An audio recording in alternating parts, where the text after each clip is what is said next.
안녕하세요, 파타곰입니다. 책 해설을 시작하게 된 취지는 이전 영상에서 충분히 설명하였으니 바로 책 해설로 들어가겠습니다. 어스워스 다모다란 투자 철학. 투자에 성공하려면 시장의 특성은 물론 투자자의 개성에도 맞는 일관된 투자 철학부터 갖춰야 한다. 투자에 성공하려면 다른 사람이 성공한 요인을 알아낼 것이 아니라 자신을 더 깊이 파악해야 한다. 교수님께서는 투자 철학으로 나 자신에 대하여 연구해야 한다고 하시네요. 그러면서 투자에 성공하려면 시장의 특성은 물론 투자자의 개성에도 맞는 일관된 투자 철학부터 갖춰야 한다고 합니다.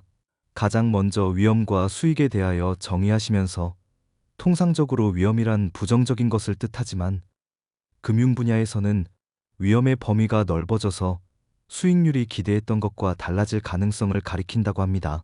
따라서 위험에는 예상보다 낮은 수익률뿐만 아니라 예상보다 높은 수익률까지 포함하고 위험을 측정할 때에는 둘 다 포함된다. 결국 실제 수익과 기대 수익의 차이가 바로 위험이다. 뒤에서 다시 설명드릴 기회가 있겠지만 조금 첨언드리자면 금융시장에서는 변동성과 위험을 동일시하는 경향이 있는데요. 베타는 개별 증권이 포트폴리오의 위험을 증가시킨 값을 뜻하는데 많은 분석가들이 베타를 변동성으로 대신 설명하고 위험과 동일시하기 때문에 주가와 실적 같은 퍼포먼스가 안정적이지 않은 기업은 위험이 높다고 규정합니다. 이에 대하여 하워드 막스 선생님은 변동성과 위험을 단순하게 동일시하는 것은 잘못이라고 지적하며 자신의 견해를 투자에 관한 생각이란 저서에서 적극적으로 설명하고 있는데 이 서적도 다음 기회에 소개해 드리겠습니다. 다모다란 교수님은 분산 투자에 대하여도 가지고 있는 견해를 서술해 주셨어요. 분산 투자를 하면 회사 특유의 위험을 줄일 수 있기 때문에 분산 투자를 선택하지만 소수 종목으로도 분산 투자가 주는 혜택을 대부분 얻을 수 있는데 그 이유는 포트폴리오가 분산될수록 분산 투자의 한계 효용이 감소하는 까닭이라고 하셨습니다. 즉, 분산 투자가 어느 수준에 이르면 거래 비용과 관리 비용 등 분산 투자에 들어가는 한계 비용이 한계 효용을 넘어서기 때문에 일부 펀드는 종목 수가 10에서 20개에 불과하다고 설명합니다. 분산 투자를 해야 하는지에 대한 질문에 교수님께서는 두 가지 요소에 달렸다고 하셨는데요. 자신이 평가한 개별 종목의 가치를 얼마나 확신하는가, 그리고 생각하는 기간 안에 시장 가격이 그 가치에 접근한다고 얼마나 확신하는가 두 가지에 달려 있다고 하셨어요. 첨언드리자면 워렌 버핏 선생님께서는 100가지 주식에 대하여 관리할 수 없고 1등 바구니를 두고 왜 100등 바구니까지 자원을 배분하는지 이해할 수 없다고 하셨는데요. 결국 자신의 포트폴리오에 편입시킬 종목의 가치를 확신할 수 있다면, 즉 충분한 조사가 이루어졌다면 분산 투자 정도를 극단적으로 줄일 수도 있는 것이에요. 또 다른 한 가지 측면, 즉 생각하는 기간 안에 시장 가격이 가치에 접근하는지 여부인데요. 대개 주식시장의 모멘텀은 순환하기 때문에 가치와 가격의 괴리가 생각보다 길게 이어질 수 있으니 여러 종목을 보유하고 있으면 가격이 가치에 접근하는 확률을 높일 수 있어요. 제 경우를 말씀드리자면 저는 기본적으로 강세장과 약세장의 분산 투자를 다르게 가져갑니다. 강세장의 예를 들면 켈리의 공식에 따라 한 종목당 비중을 12% 이하로 유지하면서 가격이 올라 비중을 초과하면 매도 후 비율이 떨어진 종목을 추가 매수하는 방식으로 포트폴리오 방식으로 운영하고요. 약세장에는 극단적으로 최대 2에서 3개 종목으로 압축합니다. 약세장에서는 업종별 순환을 기다리는 것이 아니라 추운 겨울에 살아남을 만한 종목을 선택해서 기다려야 하거든요. 지금 현재 한국 주식시장은 강추위가 이어지고 있지요. 그래서 저는 지금 현재 한 개 종목만 보유하고 있어요. 계속 이어갈게요. 베타를 측정할 때 대개 그 증권의 과거 수익률과 시장지수 수익률을 회귀 분석하여 산출하지만 더 나은 베타 추정 방법으로 같은 업종에 속한 회사들의 평균 베타를 비교하는 편이 낫다고 하셨어요. 물론 같은 업종에 속한 회사들의 개별 베타도 회귀 분석으로 산출되지만 한 회사의 베타 추정치보다는 업종에 속한 회사들의 베타 평균값이 항상 더 정확하다고 하세요. 베타에 대하여 주의할 점은 어떤 회사의 위험 대부분이 거시경제 위험이 아니라 회사 특유의 위험이라면 실제로는 매우 위험한 회사인데도 베타는 얼마든지 낮아질 수 있다는 점입니다. 예를 들어 임상 실험을 진행하는 생명공학 기업의 경우 임상이 실패할 경우 굉장히 큰 변동성이 있을 수 있는데도 상대적으로 물가와 같은 거시경제 위험에는 둔감하기 때문에 베타가 낮게 측정될 수 있으니 맹신하면 안 되거든요. 교수님의 표현을 빌리자면 한 회사의 베타는 결국 그 회사의 펀더멘탈이 거시경제 위험으로부터 받는 영향에 좌우된다고 정리해 주셨어요. 바로 이런 이유 때문에 한 회사를 회귀 분석하는 것보다는 섹터의 평균을 산출한 다음 재무 상태를 가감하여 베타를 추정하는 방법이 안전하다고 할 수 있어요.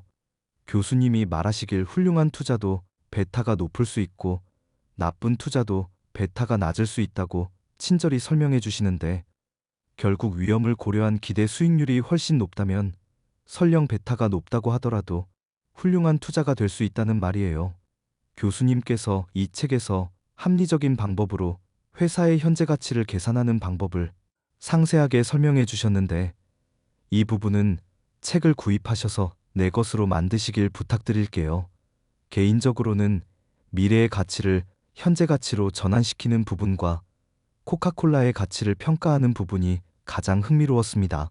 같은 업종에 속한 기업들 사이에도 주가 수익 비율, 주가 순자산 비율과 같은 지표가 달라지게 만드는 변수가 무엇인지 알아야 한다고 하셨고, 대표적으로 주가 수익 비율이 낮은 주식이 무조건 싸다고 판단할 수 있으나 실제로는 기대 성장률이 더 낮기 때문에 싼 것이 아닐 수 있다고 하셨어요. 주가 순자산 비율 등 각종 지표에 대하여 결정 변수에 해당하는 열쇠들을 책에 모두 서술하고 있으니 상대평가를 할 때 참고하시면 좋을 것 같아요. 이전에 설명드렸던 투자 전략 바이블 책에서 설명하셨던 모멘텀 전략에 대해서 이 책에서 한 번 더 설명하시면서 시간 지평에 대한 설명을 추가하셨어요. 다모다란 교수님은 모든 연구의 시간 지평이 5년 이상이라고 하시면서 실제로 단기간에는 낮은 주가 순자산 비율 주식의 실적이 높은 주가 순자산 비율 주식보다도 낮았다고 하셨어요. 주가 수익 비율과 주가 매출액 비율 지표에서도 마찬가지의 결과를 보인다고 하시네요. 제가 첨언을 드리자면 대부분의 투자 대가들은 주식의 보유기간을 최소 1년 이상으로 말하는 것을 볼 때 최소 1년간은 보유하겠다는 마음으로 투자를 하시는 게 좋을 것 같아요. 교수님께서는 업종 선택에 대하여도 조언을 해주시는데 성공 확률을 놓고 봤을 때 유망산업 안에서 실적이 나쁜 회사를 고를 때 승률이 높아진다고 하셨어요. 다시 말해서 개선의 여지가 있는 회사를 고를 때 승산이 높다는 것인데요. 제가 볼 때는 교수님이 방점을 찍은 중요도를 볼 때 유망산업이란 말이 중요한 것 같거든요. 사양산업의 경우에는 쌀만한 회사이기 때문에 저렴한 주식일 수 있으니 적어도 유망산업을 선택하고 그 속에서 투자를 하는 게 중요한 것 같아요. 교수님께서 주식 투자 타이밍에 대하여는 완벽한 바닥 시점에 투자하려고 하면 대부분 실패한다고 하셨어요. 바닥 시점을 잡는 것은 거의 불가능하기 때문인데요. 부실기업은 대개 실적이 더 나빠졌다고 개선되므로 단기간 손실이 발생한다는 점을 받아들여야 한다네요. 교수님께서는 주가 수익 비율이 낮은 저성장 기업에 투자하는 전략이라면 신생 고성장 기업에 투자하는 전략보다 보유 종목 수를 줄여도 된다고 하셨고, 포트폴리오가 확보한 안전마진이 충분하다면 분산 투자 수준이 다소 낮아도 크게 걱정할 필요가 없다고 하셨어요. 시간 지평이 길면 그 안에 가격 조정이 일어나기 쉬우므로 분산 투자 수준을 낮출 수 있다고 하셨어요. 결국 제 생각에는 가치와 가격의 괴리를 이겨내는 방법은 시간 지평을 늘려서 장시간 보유하거나 분산 투자를 통하여 업종 순환매를 기다리는 두 가지가 있는 것 같아요. 교수님은 경험적 증거에 의하면 가치 투자는 장기적으로 성공한다고 하셨지만 시간 지평이 2에서 3년보다 짧다면 가치 투자가 약속하는 보상을 절대 못 받을 것이라고 하시네요. 교수님은 성장 투자자와 가치 투자자를 나누는 기준에 대하여 설명하셨는데요. 기업의 성장 잠재력을 기준으로 투자하는 사람들을 성장 투자자로 분류하고자 하는데, 성장 투자자들도 가치 투자자들 못지않게 가치에 관심을 기울이는데, 가치 투자자와 다른 점은 어디에 초점을 두고 가치를 찾아내느냐라고 하셨어요. 가치 투자자들은 저평가된 자산에서 가치를 찾기가 쉽다고 생각하며 실적이 부진해도 자산이 풍부한 저성장 기업에 주로 투자해요. 성장 투자자들은 자신이 성장 가치 평가에 경쟁 우위가 있다고 자부하면서 성장주 중에서 저평가 종목을 탐색하고요. 교수님은 기업의 이익 창출 곡선이 하향 추세이고 인플레이션이 심할 때 소형주 실적이 대형주보다 훨씬 좋다고 하셨지만, 여기에서조차 가장 중요한 요소는 긴 시간 지평이라고 하셨어요.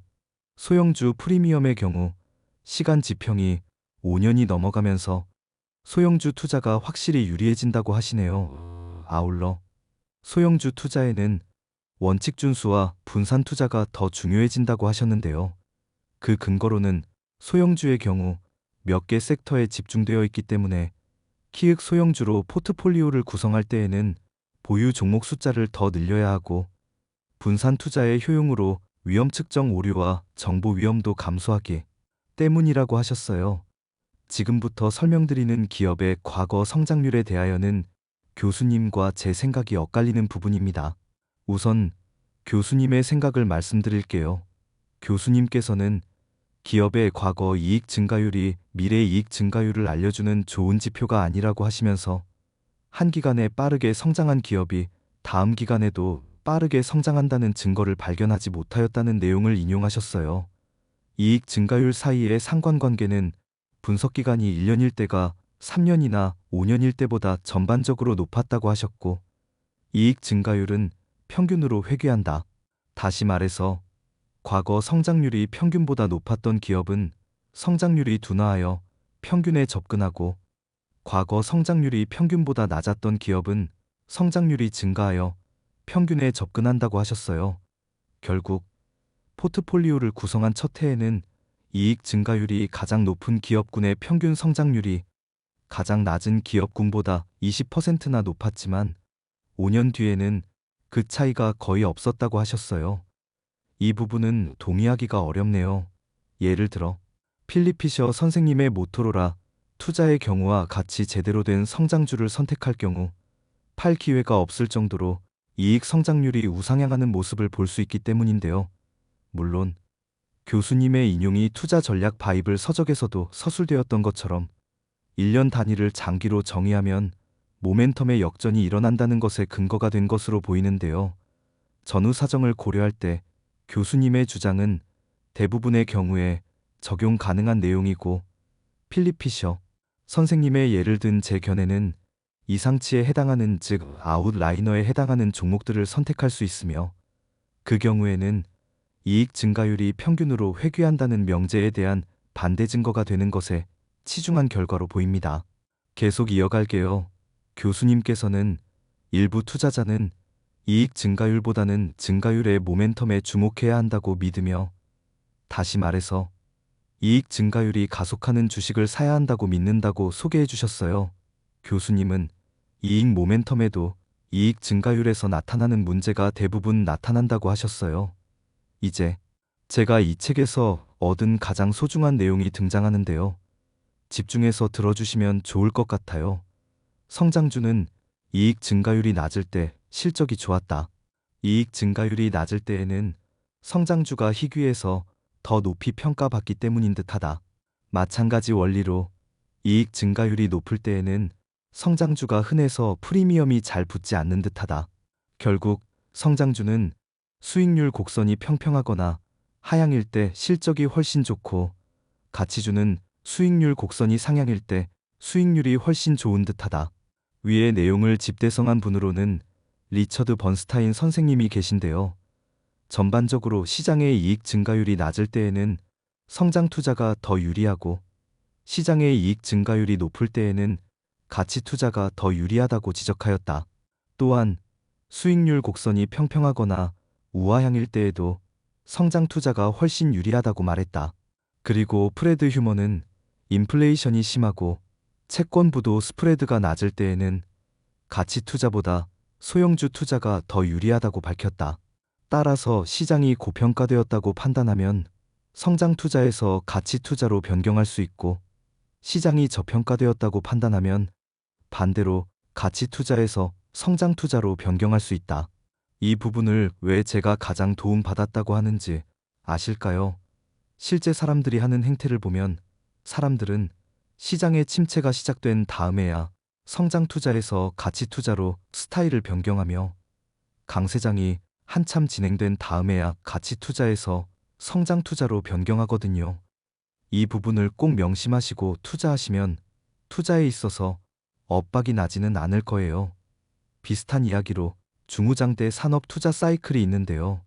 정유화학과 같은 중우장대 산업은 높은 주가 수익 비율에 사서 낮은 주가 수익 비율에 팔라는 격언이 있는데요. 타이밍에 관한 이야기인데, 주가라는 요소가 아닌 분모에 들어가는 기업의 수익에 집중해서 보시면 되는데요. 결국 낮은 주가 수익 비율이라는 말은 기업의 이익이 가장 높을 때, 즉 고평가일 때를 뜻하기 때문에 매도해야 하는 것이고, 높은 주가 수익 비율이라는 말은 기업의 이익이 가장 낮을 때, 즉 저평가일 때를 뜻하기 때문에 매수해야 한다는 것이거든요. 이러한 사이클들을 체화시켜 투자에 접목시키는 투자 성과에 큰 도움이 될 거예요. 계속 교수님 이야기 이어가 볼게요. 교수님께서는 기대 성장률 대비 주가 수익 비율을 뜻하는 PEG 비율에 대해서도 의미 있는 이야기를 해주시는데요. 대개 PEG 비율이 1 미만인 주식에만 투자해야 한다고 주장하는 사람도 있지만, 이 말을 다르게 설명하면 기대 성장률보다 주가 수익 비율이 낮은 주식을 사는 전략이 된다고 하셨어요. 단순히 PEG 비율을 계산할 때 주가 수익 비율을 기대 성장률로 나누는데, 기대 성장률의 불확실성은 계산에 반영되지 않기 때문에 위험이 크면 주식의 주가 수익 비율은 낮아지기 때문에 PEG 비율 기준으로는 싸 보이는 주식이 실제로는 고평가된 주식일 수도 있다고 하셨어요. 실제로 위험도가 가장 높은 등급의 PEG 비율이 가장 낮게 나왔고, 따라서 PEG 비율이 가장 낮은 종목으로 포트폴리오를 구성하면 고위험 주식이 다수 포함된다는 뜻이에요. PEG 비율은 기대 성장률이 낮을 때 가장 높지만, 기대 성장률이 일정 수준을 넘어서면 다시 높아진다고 하셨는데, 일정 수준에 대하여는 도표로 잘 표현해 주셔서 적정한 PEG 비율과 기대 성장률 조합을 찾을 수 있으니 꼭 책에서 확인하시기 바랄게요. 아울러 교수님께서는 애널리스트의 이익 추정치가 미치는 영향과 내부자의 거래에 대해서도 풍부한 자료를 토대로 서술해 주셨으니 책에서 확인해 보세요. 교수님께서는 책 말미에 시점 선택에 필요한 기술과 종목 선택에 필요한 기술이 서로 다르므로 자신의 차별적 우위가 어느 쪽에 가까운지 판단해야 하고, 시점 선택이 종목 선택을 방해하여 전체 수익률을 떨어뜨릴 수도 있기 때문에 이런 경우라면 시점 선택을 포기하고 종목 선택에만 집중해야 한다고 주장하셨어요. 실제로 시점 선택에서 보상을 얻으려면 적중률이 66% 이상이 되어야 한다고 하시면서 말이에요. 안정성과 소득 같은 요소는 시간이 흐르면 바뀔 수 있으니 나에게 적합한 투자 철학이 무엇인지 주기적으로 검토해야 하며, 주요 요소가 바뀌었거나 배워서 깨달은 바가 있다면 투자 철학을 바꿔야 할 수도 있다고 하셨어요. 한때 실적이 좋았다고 해서 한 전략에 집착해서는 안 되며, 다른 사람에게 효과가 있었다고 해서 그 전략에 유혹을 느껴서도 안 된다고 하셨어요. 여기까지 다모다란 교수님의 투자 철학에 대하여 해설을 하였는데 투자에 도움이 되었으면 좋겠습니다. 감사합니다.